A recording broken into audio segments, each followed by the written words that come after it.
Welcome to Founders Future, a podcast powered by Closers.io, where we dive into the journeys of innovative entrepreneurs and explore the road ahead for them and their companies.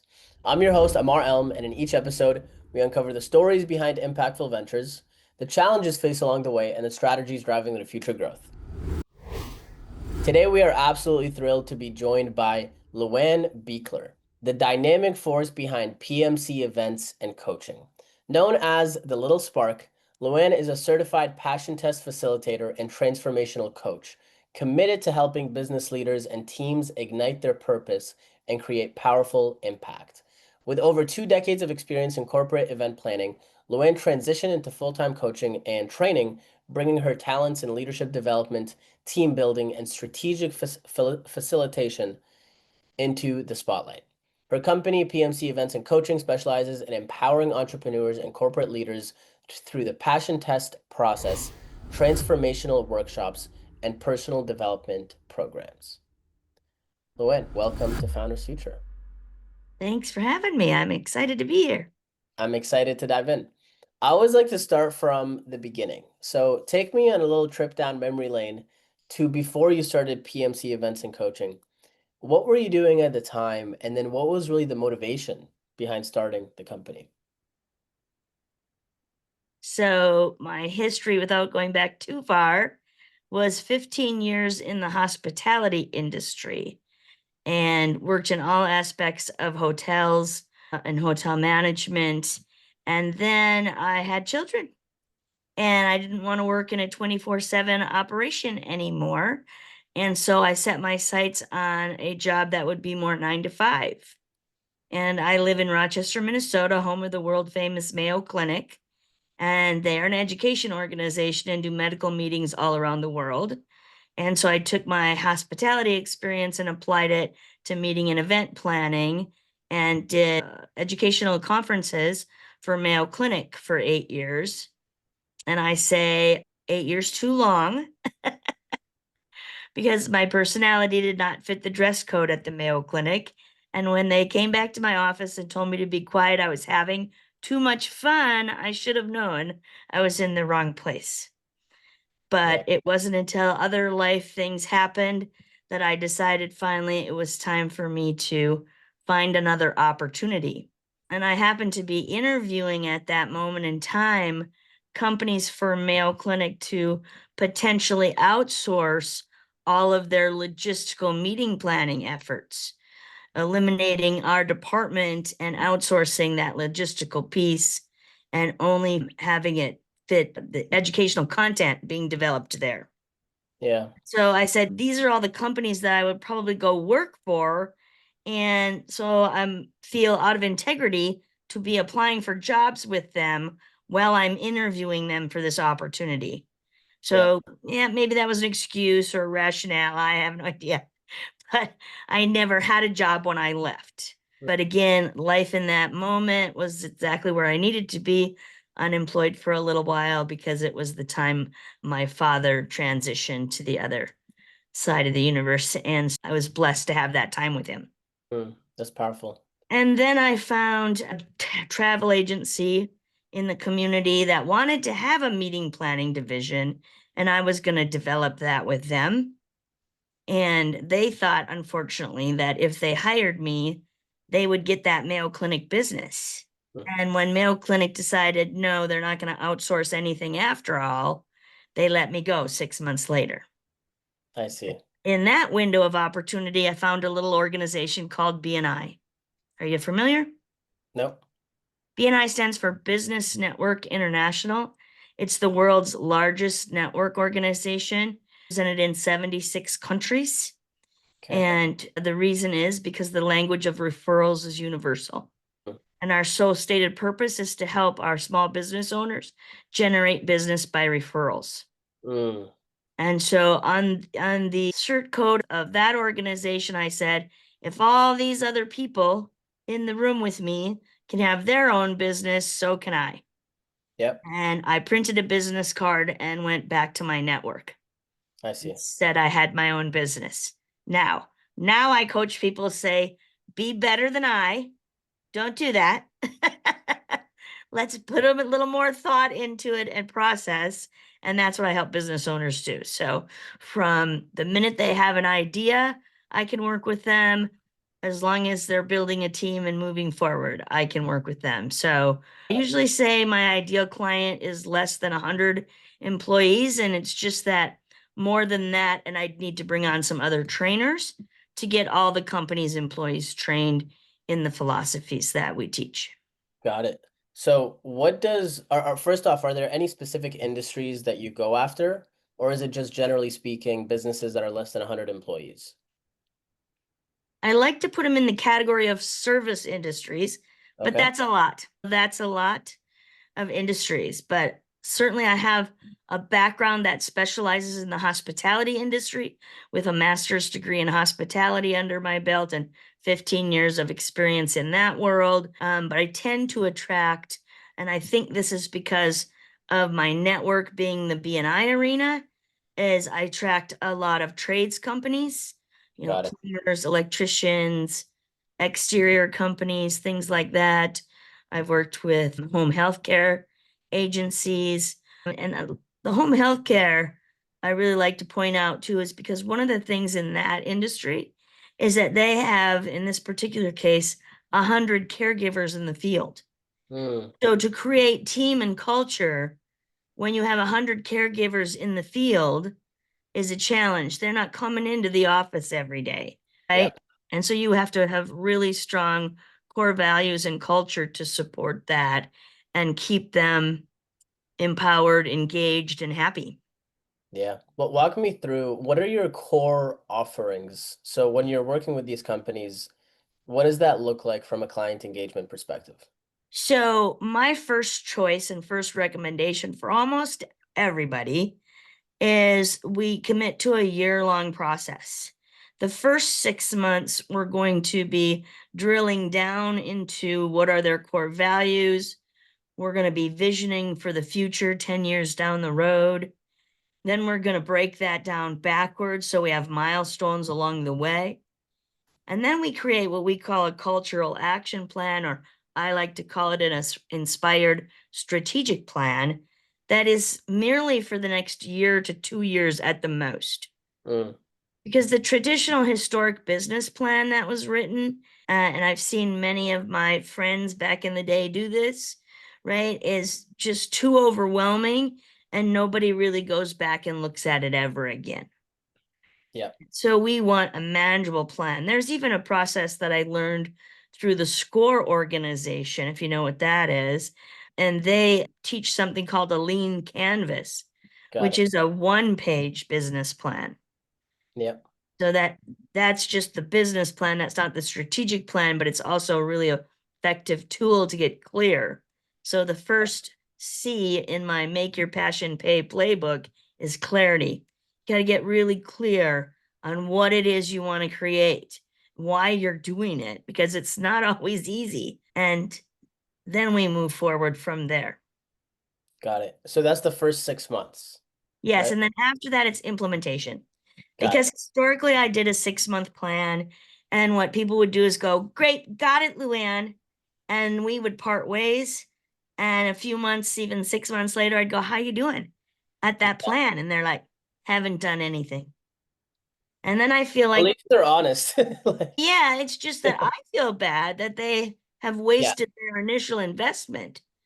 yeah, So, so their initial investment for 6 months was 6 grand. I'm now doing it for 9 grand and giving you 12 months. yeah, And I'm walking by your side the whole time. And what I also like to make note of is that literally walking by your side the whole time. So even while we're in process of building, I'm still there with you almost day to day where I'm available that you can say, "Hey, this is what's happening. Help me out."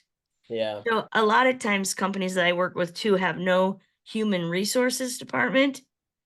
And I'm not going to call myself a human resources expert, but I know enough to know to say you need to talk to a human resource expert when we get to a certain point. for There's sure. lots of companies that can provide those other resources of payroll and onboarding paperwork and all that stuff. But I truly find as a business coach that I'm helping them to align with all the resources that they need, which draws back to me my talents in the meeting planning field, because that's all I did is manage other experts. I managed the hotel, the caterers, the audiovisual guys, right? I just scheduled and managed all those. And that's what I'm helping business owners do and put Awesome. their team together inside their organization. So all of that is functioning and they can be a true leader and not just a manager or have a job. Yeah. I thank you for breaking down what the offer looks like currently. Walk me through, let's shift a little bit to the back end of the business. When you're looking to acquire customers and you're looking to bring on more coaching clients, what does that process in terms of lead gen and marketing currently look like? So for me, I will tell you the most successful process for me has been getting on a speaking opportunity. Got it. Live is best, but Zoom is fine. Podcasts are great. Well, people need to hear and know that they're in alignment with my conversation and my values, right? And what I'm trying to create. And so I don't know that anyone hires a coach without talking to them personally. So a lot of it is speaking engagements, getting out there, having people hear your message, and then they'll reach out in some sort of capacity. I'm super Then curious. the next step is often a workshop or a webinar. Now Got I've it. got your attention. And so the lead gen's going to take them to a workshop or a webinar. And then from the workshop or webinar, we're going to talk offer. Got it. Okay. Okay. Powerful. I'm super. Is there a sales call that people hop on, or do they just buy off the webinar?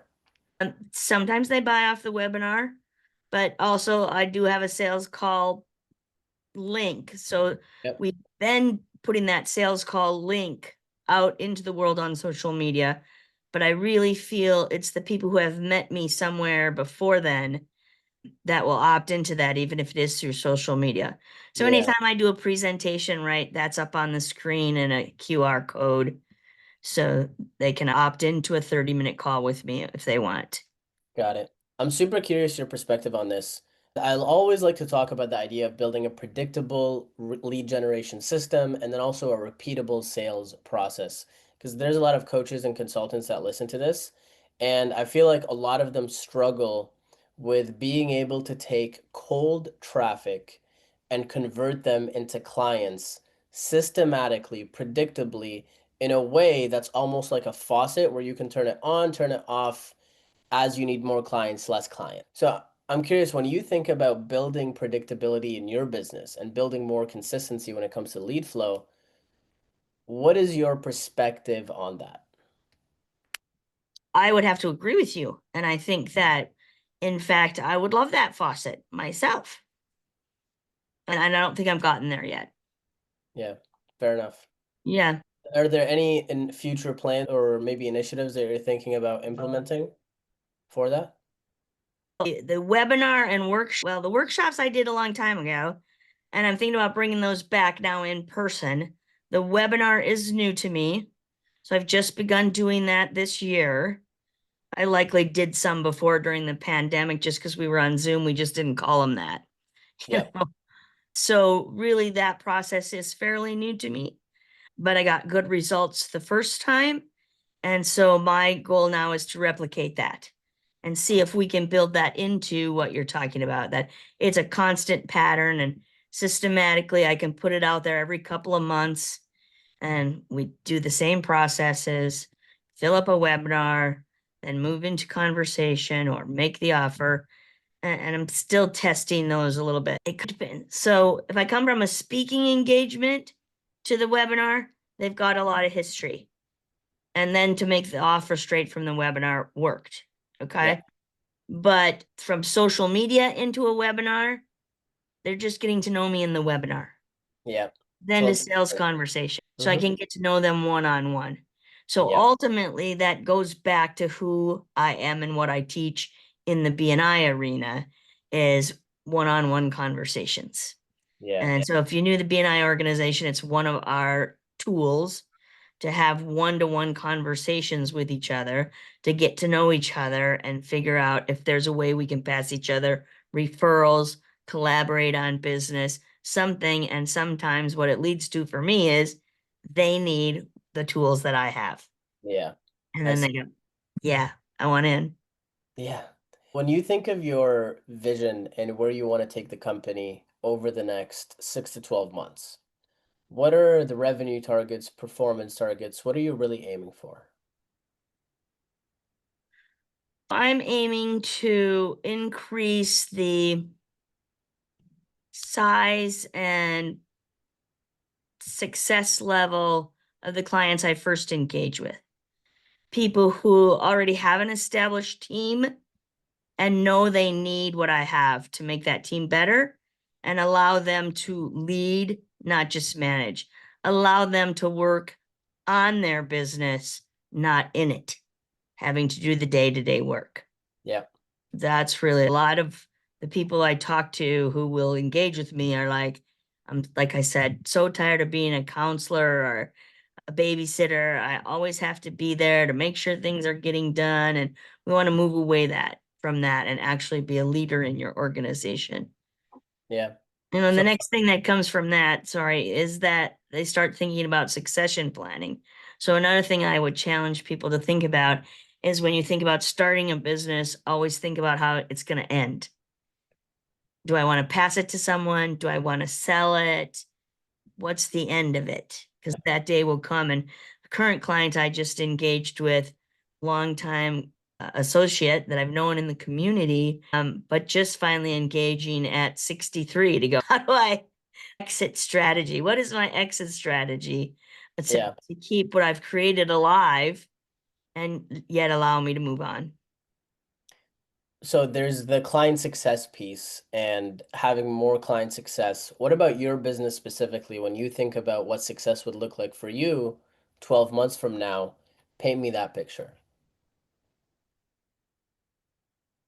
12 months from now, I have a full client base and I'm adding new offerings. I want to add travel that can be written off for your business, where we're deep diving and having fun. And we're combining travel and coaching in one. That's what I would like to do. I love that. What do you feel like is the biggest challenge to really taking this to the next level? I think the challenge is right now where people's headspace is at with what's going on in our world economy.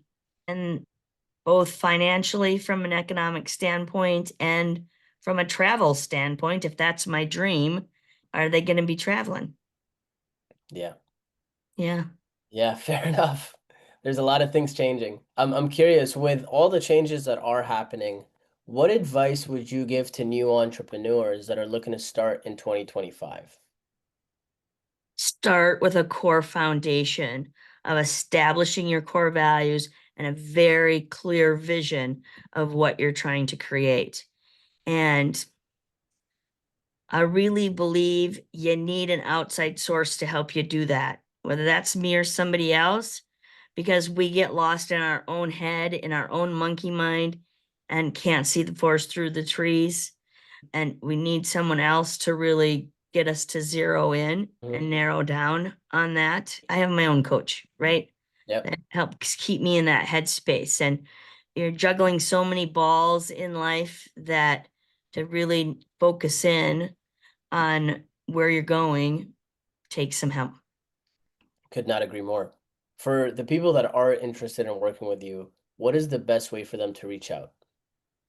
My website is luannb.com, super easy, and there's a free consultation offer on there for 30 minutes where we connect. No harm, no foul. It's just a conversation to see what's going on in your business. And if I Yeah, have the tools to help people with that, I'm going to let you know what that looks like. And if I don't, I have a huge network of people I know that may have the solution that they need. And I love connecting people to make both parties successful. I love that. LuAnn, thank you so much for your time today. Hey, my pleasure. Awesome. So that wraps up another insightful episode of Founders Future.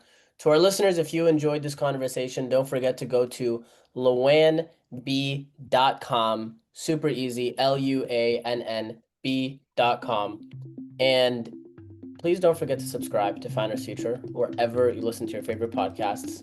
And if you are a business owner and you're looking to scale your business and really enhance your sales and marketing efforts, visit closers.io to discover how we can support your growth journey. Until then, keep on climbing.